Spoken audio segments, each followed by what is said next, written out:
before we begin recounting the events of the following war.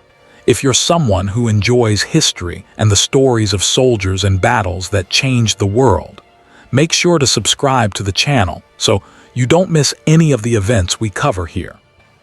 And share your thoughts in the comments. Have you ever served in the military, or do you wish you could experience what it's like to serve? Your opinions mean a lot to us and help us build a true community of history enthusiasts. Ewen Montagu stood in a dim office beneath the Admiralty, a cigarette stubbed out in an ashtray that held too many beginnings. It was spring, 1943, and the war smelled of ink and exhaustion. Across the desk, a map of the Mediterranean lay open like a wound. Sicily gleamed pale, Greece and Sardinia lay within reach.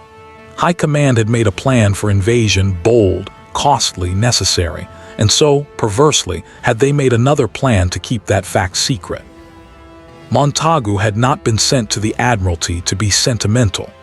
A lawyer by training and a lieutenant commander in Naval Intelligence, he had the look of a man who could fold facts into small, convincing packages.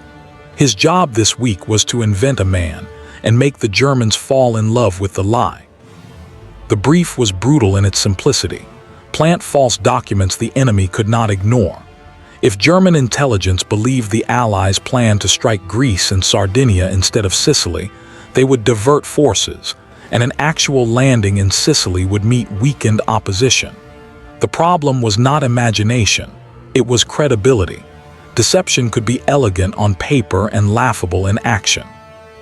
The documents would need to be intimate, accidental, devastatingly plausible, so convincing that an enemy would believe the man who carried them had been careless enough to let them slip. Montagu mapped the solution in his head before he'd even left the office. A body, he realized, could tell a story no memo could. The right clothes, the right wallet, a letter from a lover, a pass the Admiralty had signed, a receipt for a seaside hotel. A man washed ashore with such accoutrements would be a messenger from fate, and fate, as Montagu knew, was a better liar than any clerk. They found the body in an unglamorous way, a homeless man who had died in a London hospital. He had no standing, no family to claim him, no identity beyond the one the world had reluctantly allowed. To most, he was an anonymous casualty of poverty. To Montagu and his team, he was a blank slate.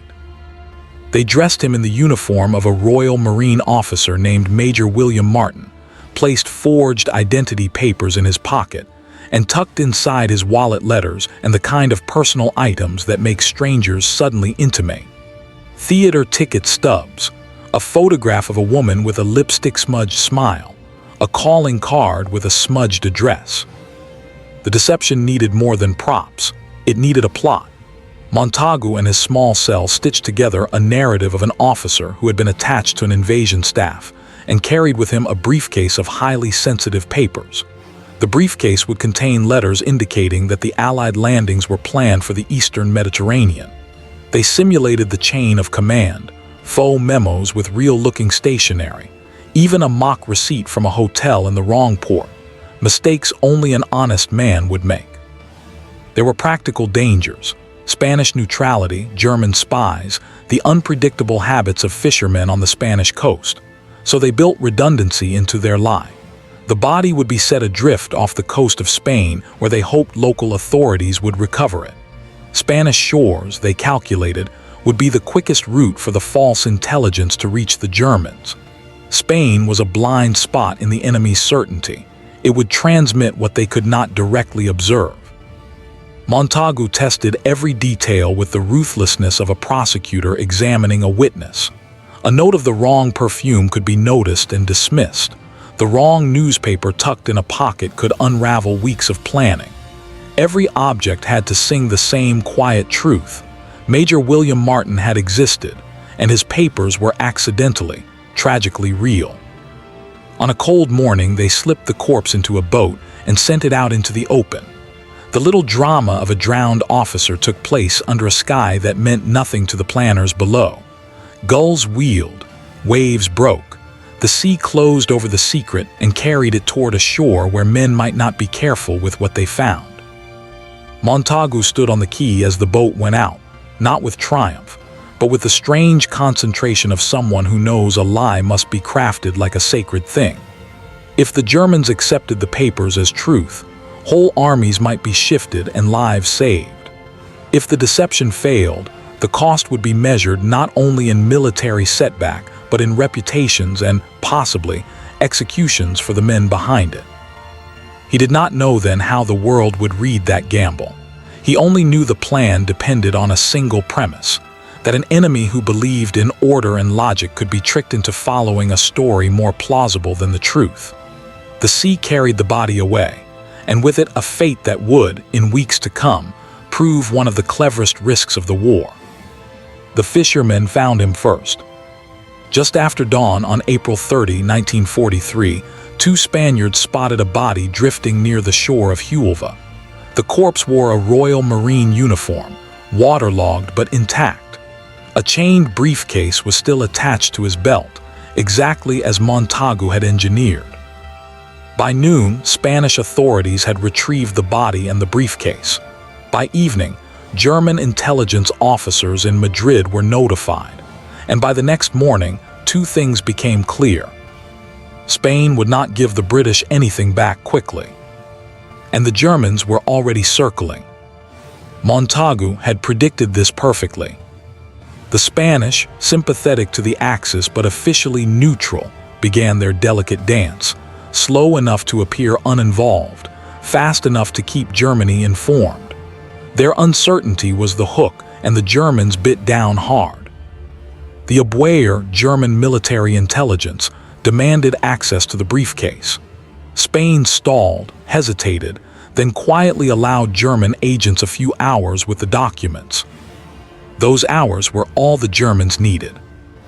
Inside the case they found letters between Allied commanders, confirming that the invasion would strike Greece and Sardinia. Orders, dates, unit references, everything Montagu's team had crafted with surgical precision. Even the small details sang. Ink bleeding at the edges, waterlogged corners, a fingerprint smudge where a supposed officer had handled the paper before boarding his doomed flight. But the Germans doubted everything by nature. Suspicion was their trade, so they ran tests.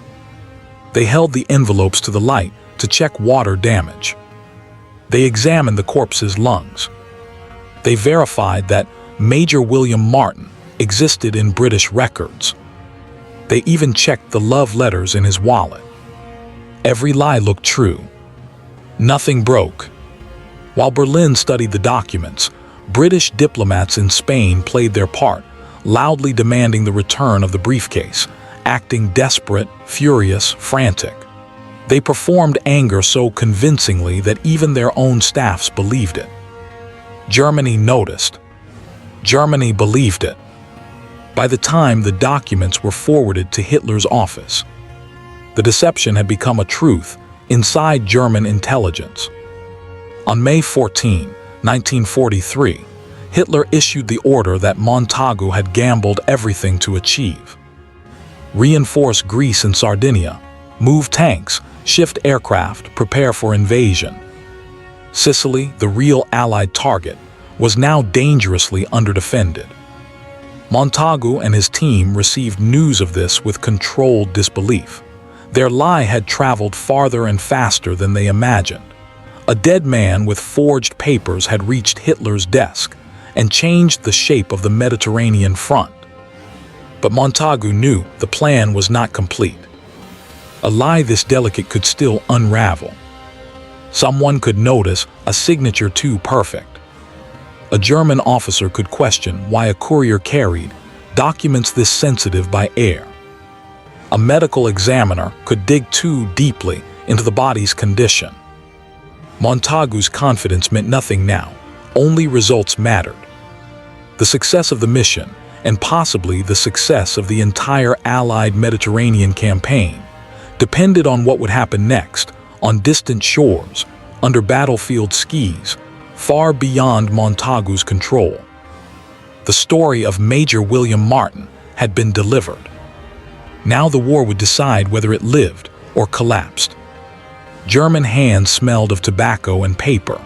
In Madrid, WWII officers lined the briefcase on a scarred table and methodically pried the story apart. Water stains, initials, hotel receipts, the little theater stub with a date scratched into the corner. They measured every thread of the lie as if truth could be dissected like a corpse. Doubt was professional habit, suspicion their first language. The analysts ran checks that would have felled a lesser forgery: ink under ultraviolet light, watermark inspection, cross-checking the Royal Marine lists. A medical examiner from the Spanish authorities took the victim's lungs and declared drowning consistent with a sea recovery. The WWII biologized every claim and found nothing decisive enough to condemn the documents as false. Still, one man lingered over a small photograph folded into the wallet, a smiling woman in a seaside frock, lipstick bright where rain had blurred it. He could not explain why the image mattered, and that unsettled him. Intelligence often was not only logic but emotion, the impression a paper left on a reader's mind. The photograph made the man in the briefcase real in a way that technical tests did not. Across the table, a German colonel argued they should treat the papers as a possibility, not proof. Intelligence should be a calculus of probabilities, he said, but probabilities could be strung like beads. Better to act on a chance that might save armies than to wait until certainty killed opportunity. Hitler, like many commanders, preferred decisive moves. That preference was a lever Montagu had built into his lie. Word moved from desk to desk, through cipher rooms and into headquarters. In Berlin, the forged memos landed in an inbox that demanded action. A slow, bewildering machinery whirred into life. Orders were drafted, troop trains rerouted, aircraft squadrons reallocated. Garrisons in Greece and Sardinia received fresh supplies. Sicily, for a few dangerous weeks, became thinner. But deception needs reinforcement. Montagu's team had not only planted papers, they staged corroboration. Double agents fed whispered rumors to German handlers, an offhand remark about troop movements overheard in a bar, an intercepted cable misrouted so that it fell into the right hands. Small coincidences multiplied into a pattern. The Germans, who loved patterns, tightened their focus on the wrong map. Almost nothing went perfectly. A Spanish physician, curious and competent, kept a private note suggesting the drowned man's body showed signs inconsistent with a recent sea crossing. If that note reached Berlin, Montagu's sculpture of truth might crumble. For 48 hours, the team watched for that one dangerous ripple. Then a minor miracle of bureaucratic theater played out. British diplomats, stupefying in their performative outrage, demanded the return of the briefcase with such visible fury that Spanish officials felt compelled to appear cooperative rather than helpful. A leaked mistake in a buffed British report, deliberately clumsy, gave Spanish authorities plausible deniability to keep the case in domestic hands. The curious physician's note was filed away as routine. The Germans got their hours with the documents and their convincing pictures, and the one skeptical sentence never found the ear in Berlin that would have mattered. In intelligence, victory is often about convincing others to act as you hope they will. By the time the WWII transmitted its analysis to the high command, the forged documents had done their work. A credible narrative had been accepted. Armies shifted. Plans bent. Montagu, watching the blinds of the Admiralty office, felt neither triumph nor relief, only the acute knowledge that a single misread detail could still unpick everything. The false Major William Martin had been believed, but belief is a brittle thing. It must be nurtured, defended, and sometimes butchered into plausible fragments. The die was cast. Now the Allies had to move while the enemy moved wrong. Before dawn on July 10, 1943, the Mediterranean heaved under the weight of the largest amphibious assault the Allies had attempted. Waves slapped the hulls of thousands of ships. Engines throbbed like a single living pulse. Operation Husky, the real invasion of Sicily, was finally underway. Every commander knew one truth. If the Germans hadn't swallowed Montagu's lie, this beachhead would be a massacre. British paratroopers dropped into violent winds, scattered miles off target. Some landed in orchards, others in the sea. American gliders snapped their wings upon impact. Tank carriers struggled against rough waves. Nothing about the opening hours went cleanly. It should have been a disaster. But something was missing. The German armies that were supposed to be waiting. The deception had worked too well. German divisions, convinced the main assault would come in Greece and Sardinia, had been repositioned far from Sicily. Luftwaffe squadrons had been moved north. Reserve units had been diverted. Even Hitler's personal directive had reinforced the wrong theaters. The beaches that should have been death traps became narrow corridors of opportunity. Montagu's forged letters, written in a London basement, had hollowed out the enemy's defenses. On the ground, Allied soldiers didn't know why the resistance felt thinner. They only knew they were advancing farther, faster, and deeper than their commanders had predicted. Town after town fell in hours instead of days. Enemy outposts fought stubbornly, but without the reinforcements they needed. In Berlin, confusion began to ripple.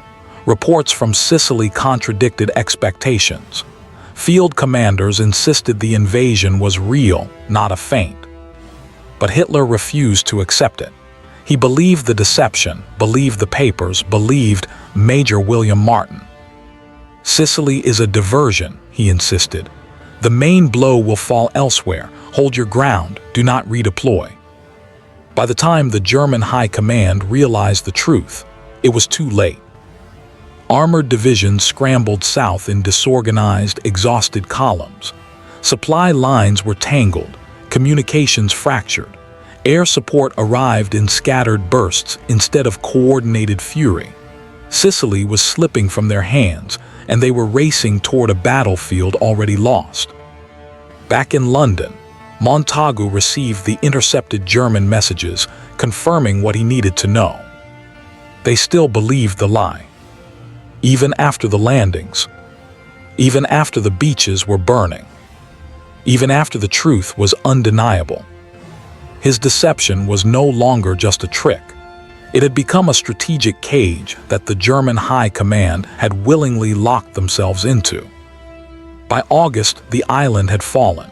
The victory was decisive, stunning, and far less costly than anticipated. It opened the door to the invasion of Italy, toppled Mussolini's regime, and shifted momentum in the Mediterranean forever. Yet as the celebration rippled through Allied command, Montagu felt something colder stirring beneath the triumph. The operation wasn't truly over. Somewhere in Spain, somewhere in Germany, someone could still discover the forensic cracks, the medical inconsistencies, the staged letters, the carefully scripted life of a man who never existed.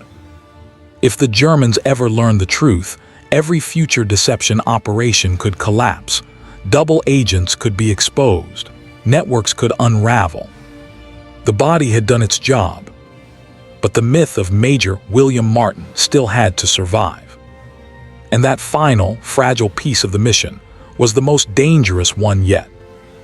Weeks later, Montagu sat at his desk in Whitehall, reviewing reports from Sicily. Casualty numbers, logistics summaries, after-action debriefs, all told a story of a successful invasion, faster and cleaner than expected. But Montagu's mind was elsewhere.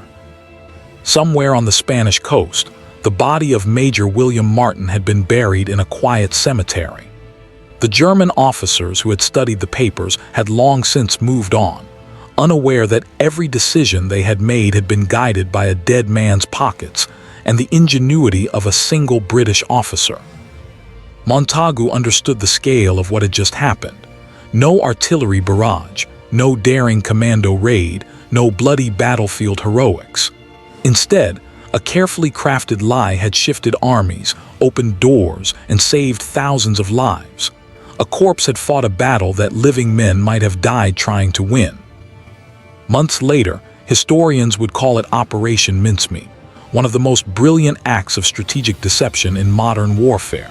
But Montagu remembered the quiet terror of crafting a lie so intricate that a single misstep could have ended everything. Every letter, every ticket stub, every fingerprint had to be perfect. Every decision had to balance on the edge of plausibility. One small error, and the Germans might have seen through it. One small error, and Sicily could have been a massacre.